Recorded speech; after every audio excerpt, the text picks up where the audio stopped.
शुक्ला जी का वो इंटरव्यू भी बहुत ही सुंदर बेबाक है। मतलब ये उस इंटरव्यू में उन्होंने एक पत्रकार की हैसियत से जितने सवाल होते हैं कॉमन मैन के, वो सारे सवाल उन्होंने दागे, सारे सवाल। और साफ दिख रहा है कि वो कांग्रेस लीनियंट हैं, वो एनडीए के विरोधी हैं, ऐसा उन लगता भी है, लेकिन वो सवाल से नहीं लग रहा है।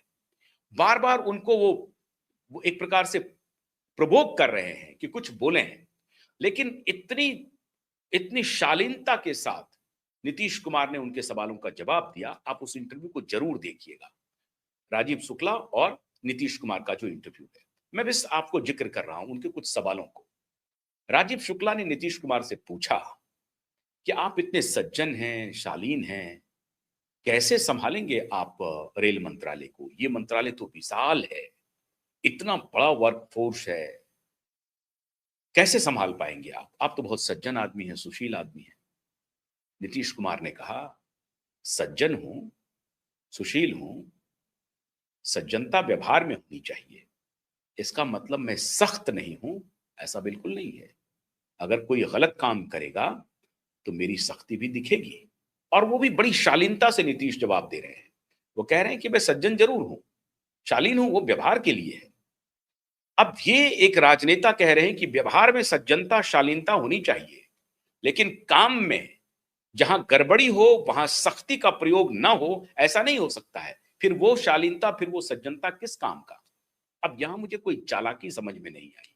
उन्होंने बहुत फर्मली इस प्रश्न का उत्तर दिया और कहा कि मैं सज्जन हूं, लेकिन सख्त भी हूं। मिजाज मेरा बड़ा सख्त है। उसके बाद उन्होंने कहा कि करप्शन है रेलवे में, इतना बड़ा करप्शन है, इसको आप कैसे दूर कर पाएंगे? तो बहुत ही आ, एकदम कहते हैं ना इम्प्रॉम्प्चू, फटाक से उनका उत्तर आता है। वो कहते हैं कि मैं रेल मंत्री बना तो हूं, लेकिन मैं रेलवे को रेल यात्री के निगाह से देख रहा हूं, और वो आपको परिलक्षित होगा। उन्होंने आगे आते ही एक दो निर्णय लिए, भर्ती पर रोक लगा दी उन्होंने। अब ये कौन सी भर्ती थी एग्जैक्ट मुझे याद नहीं आ रहा है, लेकिन उन्होंने भर्ती पर रोक, रेलवे की ही भर्ती होगी, उसको रोक लगाया। तो राजीव शुक्ला पूछ रहे हैं कि आपने आते ही रेलवे भर्ती पर रोक लगा दिया? उन्होंने कहा कि बिल्कुल, उसमें बहुत सारी गड़बड़ियों की चर्चा थी, धांधली थी, उसके कुछ पॉलिसी डिसीजंस नहीं हुए थे, उसको एक बार देखना पड़ेगा, देखेंगे, और मेरिट को तरजीह दी जाएगी। मेरिट के सहारे ही ऑर्गेनाइजेशन और गवर्नेंस चलेगा। अब वहां ना तो रिजर्वेशन, नॉन रिजर्वेशन, कोई चर्चा नहीं कर रहे हैं। वो कह रहे हैं मेरिट के सहारे रेल मिनिस्ट्री में जो कुछ भी होगा, मेरिट को सर्वोपरि रखा जाएगा।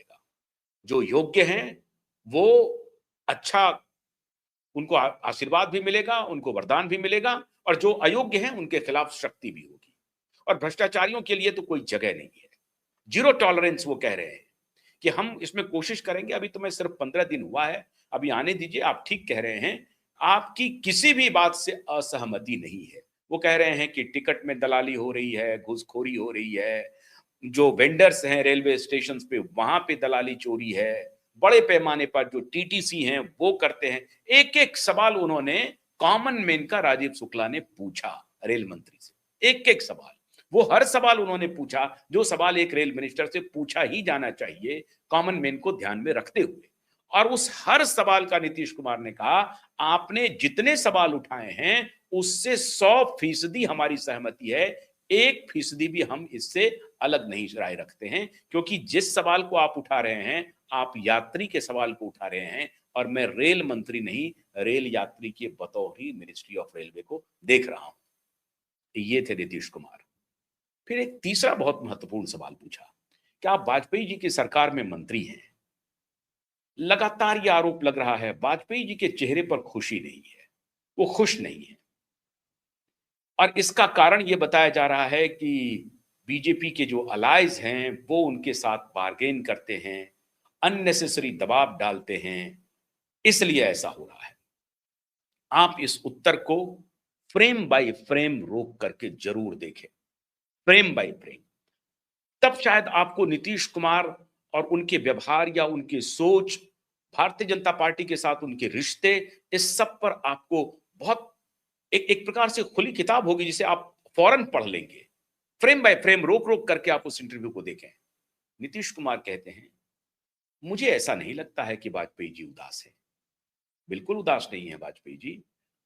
हाँ, और रही बात समता पार्टी की, अगर आप हमसे ही सवाल पूछ रहे हैं, समता पार्टी बिल्कुल डिपेंडेबल अलाय है भारतीय जनता पार्टी की, और सबसे सहज, सबसे, अगर आप कह सकते हैं कि अच्छा संबंध किसी भी अलाय के साथ भारतीय जनता पार्टी का है तो वो समता पार्टी है। तो समता पार्टी का तो दबाव बिल्कुल भी नहीं होगा, ये मैं दावे के साथ कह सकता हूं। हाँ, मैं अन्य पार्टी के बारे में नहीं कह सकता इस दावे के साथ जितना मैं अपनी पार्टी के बात सारे बारे में बोल सकता हूं। लेकिन मैं समझता हूं कि वाजपेयी जी के ऊपर कोई दबाव नहीं डाल रहा होगा। हाँ, ये बात जरूर है कि एस्पिरेशंस जो अलाइज के हैं, उनके अपने अपने होते होंगे, और उस एस्पिरेशंस को पूरा करना प्रधानमंत्री के लिए चुनौती तो जरूर होगी। लेकिन मैं एक member of parliament Samata party का होने के नाते और वाजपेयी की सरकार में मिनिस्टर हूं, ये खुशी की बात है।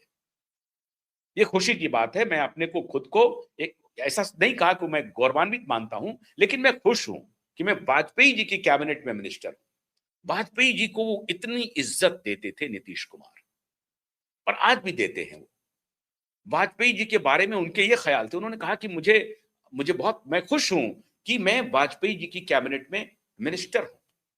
फिर तीसरा सवाल आया कि राम मंदिर को लेकर के आपकी क्या राय है? जॉर्ज फर्नांडिस सरकार में शामिल नहीं होना चाहते थे, ये खबर है। अब लेकिन किसने दबाव दिया जॉर्ज फर्नांडिस को कैबिनेट में शामिल होने के लिए? उन्होंने कहा कि जॉर्ज फर्नांडिस को हम सब ने मिलकर के दबाव दिया। वो चाहते थे कि हम सरकार से बाहर रहें। उनके मन की कुछ बात होगी, वो चाहते थे कि हम बाहर से करें, लेकिन ये नहीं था कि हमें बीजेपी से कोई टकराहट है। कोई टकराहट नहीं थी। वो सरकार के बाहर रहना चाहते थे, इसमें कोई शक नहीं है।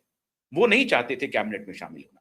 लेकिन हम लोगों ने कहा कि जब हम लोग भी शामिल हो रहे हैं, आपको भी शामिल होना चाहिए। और फिर बाद में हम लोगों के दबाव पर वो मान गए। बहुत ही सौहृदय और बहुत सहज व्यक्ति हैं, वो मान गए और फिर वो आकर के शामिल भी हुए गवर्नमेंट में। आप मालूम है आपको, रक्षा मंत्री बने वाजपेयी सरकार में जॉर्ज फर्नांडिस।